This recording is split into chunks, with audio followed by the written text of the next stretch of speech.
Aujourd'hui, on va parler du problème du grignotage qui est provoqué par un état de stress, un état de fatigue ou toute autre émotion négative. Imagine-toi la scène, il est 18h30, tu as eu une journée qui était particulièrement stressante, tu es fatigué et la première chose que tu fais, c'est te jeter sur le paquet de gâteaux, le paquet de bonbons ou le paquet de chocolat pour trouver un peu de réconfort. Dans ce cas-là, c'est le stress qui t'a poussé à manger n'importe quoi et très rapidement. Et ça, c'est un vrai problème parce que le stress et toutes les émotions négatives, elles peuvent être à l'origine de ta prise de poids, mais elles peuvent également faire du mal à ta santé, comme par exemple des ulcères à l'estomac ou d'autres maladies nerveuses. Si bien que le stress est aujourd'hui considéré comme le premier mal du siècle. Je sais, je viens de plomber l'ambiance, mais rassure-toi, il y a une vraie solution. Pour moi, ce n'est pas la médecine traditionnelle qui va pouvoir régler tes problèmes d'angoisse, de soucis ou de colère. La vraie solution, elle est en toi, c'est toi qui as tes propres clés pour pouvoir régler ces problèmes. Et donc, je vais te donner 7 clés pour pouvoir régler ces problèmes. Accroche-toi parce que ça va aller très très vite et je vais te donner beaucoup de valeur dans cette vidéo. 1. Pour éviter les grignotages émotionnels, coupe-toi de toute source de stress. Et ça commence par ce que tu regardes ou écoutes au quotidien. Par exemple, moi, j'ai complètement arrêté d'écouter BFM TV, CNews, etc. parce que ce sont des chaînes qui sont spécialisées à te donner des mauvaises nouvelles H24. Et ça ne m'empêche pas d'être au courant des sujets principaux qui se passent dans l'actualité. Et aussi, coupe-toi de toutes les personnes qui apportent de la négativité dans ton quotidien parce que forcément, c'est aussi une source de stress et donc de grignotage. Remplace ces sources de stress par des choses qui vont t'apporter, qui vont t'aider à te grandir dans ta vie. Tu peux par exemple apprendre des nouvelles recettes saines, découvrir des nouveaux sports, découvrir des nouveaux clubs de danse dans lesquels tu pourrais t'inscrire pour justement te remettre en forme, lire des livres, bricoler, bref, faire tout un tas de choses qui vont t'amener à te remettre en forme.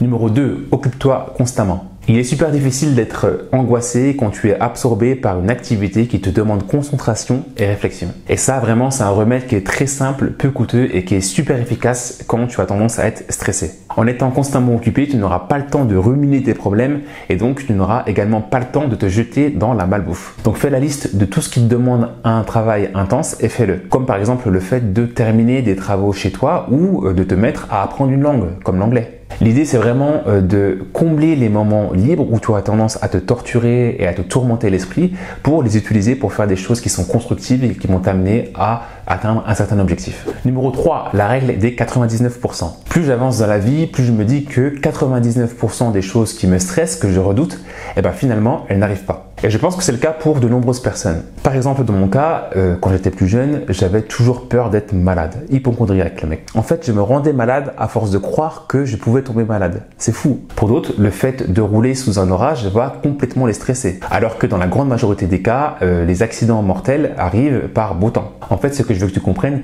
c'est qu'on pourrait éliminer la majorité des choses qui nous angoissent, qui nous stressent, en se posant tout simplement la question de savoir est-ce que cette inquiétude-là, elle est vraiment fondée ou pas? En gros, quel est le niveau de probabilité que ça arrive, quoi? Eh bien, tu te rendras compte que pour la plupart d'entre eux, c'est très minime.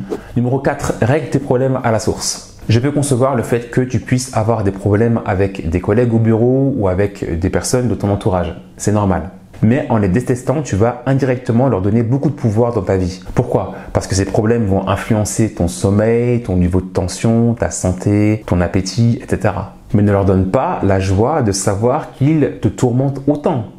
C'est pas possible. Et donc pour moi, tu as deux solutions. La première, c'est d'aller justement aller voir la personne pour pouvoir mettre les choses sur table, bien sûr avec respect et avec assertivité, pour trouver des solutions à ton problème. Ça peut être par exemple le fait d'avoir une vraie discussion avec ton manager pour que tu puisses lui exprimer ton ressenti et pour que vous puissiez trouver une solution ensemble pour réduire ton stress. Et l'autre solution, si c'est possible, c'est de tout simplement couper les ponts avec la personne en question et tu ne la fréquentes plus. Et donc en l'ignorant comme ça, tu vas réduire ton stress et finalement, tu ne grignoteras plus. Numéro 5, relativise. Alors là, je te demande de te poser 2 secondes et de réfléchir un peu. Prends une feuille, fais 2 colonnes et note d'un côté tout ce qui est positif dans ta vie et de l'autre côté tout ce qui est négatif. Et tu verras que probablement tu as beaucoup plus de choses qui sont positives que négatives. Si tu veux avoir moins de soucis, si tu veux être moins stressé, concentre-toi surtout sur ce qui est positif dans ta vie. Et pour ça, j'ai un exercice qui est très simple. Dès le matin au réveil, passe en revue toutes les raisons qui font que tu es heureux ou heureuse aujourd'hui. Tu as certainement des amis, une famille, tu as la chance de consommer de la nourriture saine. Bref, essaye juste de prendre conscience qu'il y a des gens qui sont dans des situations qui sont bien pires que toi. Tu as juste à sortir de chez toi et tu verras. Numéro 6, fais-toi des repas déstressants. Et oui, puis, il existe plein d'aliments qui ont la particularité de réduire le stress. Mange par exemple des poissons gras comme le saumon ou le maquereau qui ont la particularité d'avoir beaucoup d'oméga 3. Et les oméga 3, ça réduit l'action de l'hormone du stress dans ton organisme. Après, le légume anti-stress par excellence, selon moi, c'est l'épinard. L'épinard est bourré de vitamines et de magnésium qui sont d'excellents alliés pour réduire le stress. Numéro 7. Rire dès que c'est possible. Change d'attitude, change de mental et recherche toutes les occasions de rigoler. Le rire, c'est un vrai médicament aux soucis et aux problèmes. En sachant que si tu as des pensées joyeuses, tu seras joyeux. Et si tu as des pensées négatives ou par exemple que tu penses que tu vas échouer, eh bien tu vas échouer. Il faut vraiment qu'au niveau de ton mindset, tu fasses ce shift. Après, il y a énormément de façons de pouvoir rigoler. Tu peux regarder, trouver par exemple des humoristes que tu aimes bien selon ton niveau d'humour, selon ton style d'humour sur YouTube. Sur Netflix aussi. Et il y a aussi Inès Reg qui est très marrante, qui me fait beaucoup rire, que j'aime beaucoup. Mais surtout Kevin De Bonne, que je connais personnellement, qui est mon pote. Spéciale dédicace à toi, Kevin. Il y a aussi TikTok où tu vas retrouver des vidéos de gens qui font un peu n'importe quoi. Des fois c'est marrant. Il y a aussi les Black Caramba pour les anciens comme moi, c'est aussi sympa. Bref, rigole.